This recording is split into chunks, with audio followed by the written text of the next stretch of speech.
Gala, vous quittez l'aventure pour raison médicale, qu'est-ce qui vous est arrivé exactement? Olivier. À cause du coup que j'ai fait à Ludovic, je me suis fait un peu trop de bile, rire. Je plaisante, mais j'ai eu des douleurs au niveau de la vésicule biliaire, qui était hyper dilatée, on me l'a enlevé 3 semaines après mon retour de Koh Lanta. Sur place, j'ai eu un avis médical du médecin-chef d'ALP, la société qui produit l'émission. J'étais ensuite sous contrôle médical du staff et une fois que ma prise s'est terminée, je suis rentrée en France. J'ai consulté un chirurgien et je me suis fait opérer en ambulatoire. Je travaillais le lendemain. En m'en débarrassant, je me suis vengée de cette vésicule biliaire qui m'a fait sortir de mon aventure prématurément. Gala, qu'est-ce qui est pire, sortir pour une raison médicale ou à cause d'un collier d'immunité, comme lors de votre précédente aventure ? Cédric. Si je devais faire un classement, le pire c'est sortir sur avis médical, puis à cause d'un collier d'immunité et en dernier, suite à un vote majoritaire au conseil. Pas de bol pour moi, c'est la raison médicale qui me fait sortir. Comme dit Calimero, c'est vraiment trop injuste. Gala, comment avez-vous réagi au moment où le médecin vous a dit que vous ne pouviez pas continuer l'aventure ? Compréhensif parce que vous sentiez que quelque chose n'allait pas, ou très énervé ? Olivier. Ça commençait à aller mieux, mais ils n'ont pas voulu prendre de risques, ce que je comprends tout à fait. Je n'étais pas d'accord, il y a eu discussion, Denis est intervenu, je leur disais que ça irait mieux le lendemain, que ce n'était qu'une crise. Mais c'était impossible.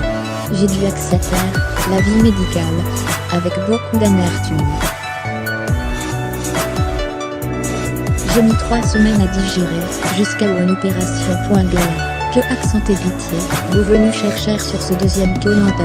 Olivier, les poteaux.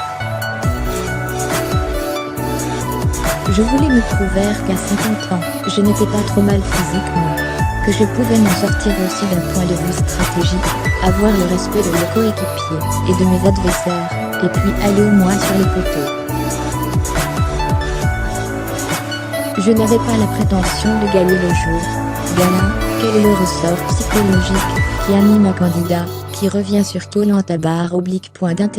Olivier. Se dire qu'on peut aller plus loin, qu'on peut s'améliorer, que la performance peut être meilleure. Qu'en faisant attention aux faits de jeu, comme les colliers d'immunité, on peut contourner les obstacles et aller le plus loin possible. C'est une question d'ego. Je n'étais pas le meilleur physiquement, mais j'avais un gros mental, je serrais les dents. Sur la première épreuve, j'ai les jambes défoncées, je saignais du front. J'avais mal, mais je n'ai rien lâché.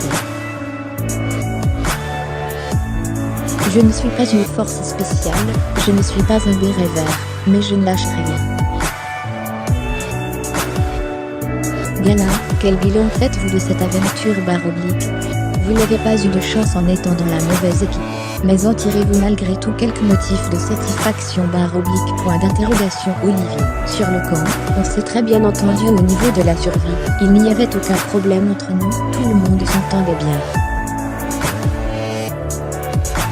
Peut être un peu trop bien justement. Ça manquait sans doute de stress et de tension, afin d'être plus concentré sur les épreuves. Mais je suis content, j'ai fait de belles rencontres, Candice, Clémentine, Raphaël, Ludovic, Dylan, Gala. Qu'est-ce qui a été différent entre vos deux aventures ? Olivier. La concentration optimale pendant les épreuves.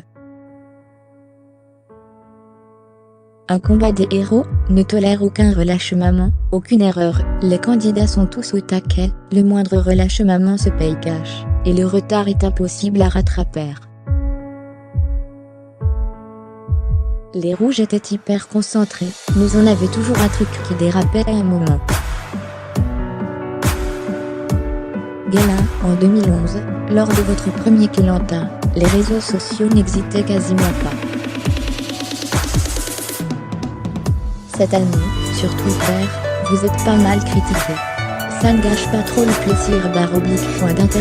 Olivier. J'ai juste Facebook sur lequel ne peuvent m'écrire que les gens que j'ai acceptés comme amis. Je n'ai pas Twitter, ni Instagram, mais ma fille, qui suit tout ça de très près, voit que parfois je me fais descendre, mais c'est le jeu, il faut surtout relativiser. Je m'en fiche vraiment, mais ça m'embête juste, quand ma fille lit certains commentaires négatifs. Elle a 18 ans donc ça la touche, mais parfois elle aime bien aussi aller en shelter quelques idées. Dans 3 semaines, tout ça sera oublié. Et puis j'ai d'autres raisons de relativiser. Gala, vous venez de perdre une amie proche, c'est ça /. Olivier, oui une bonne amie. Je l'ai vue en soins palliatifs en février, elle aimait bien koh, elle attendait la diffusion, et me demandait tout le temps quand elle allait arriver. Et puis voilà, ça aide à prendre du recul. Pour en revenir aux critiques, les gens qui étaient avec moi sur l'île, mais aussi ma famille et mes amis, savent ce que je vaux. Les gens que je ne connais pas, et qui critiquent, je leur demande s'ils ont déjà fait koh. Gala, si vous deviez garder une image de votre aventure /. Olivier, quand on est tous alignés après le premier jeu. On est lessivé, on se demande à quelle sauce on va être mangé vu la manière dont l'aventure commence. On est tous contents d'être là, mais on se dit waouh, ça va être chaud. Gala, en 7 ans, on oublie ce que c'est le manque de nourriture, la fatigue, l'absence de confort /. Olivier. On n'est pas maseux, mais on l'a kiffé, rire. C'est ce qu'on recherche aussi sur koh-lanta.crédit photo, TF1.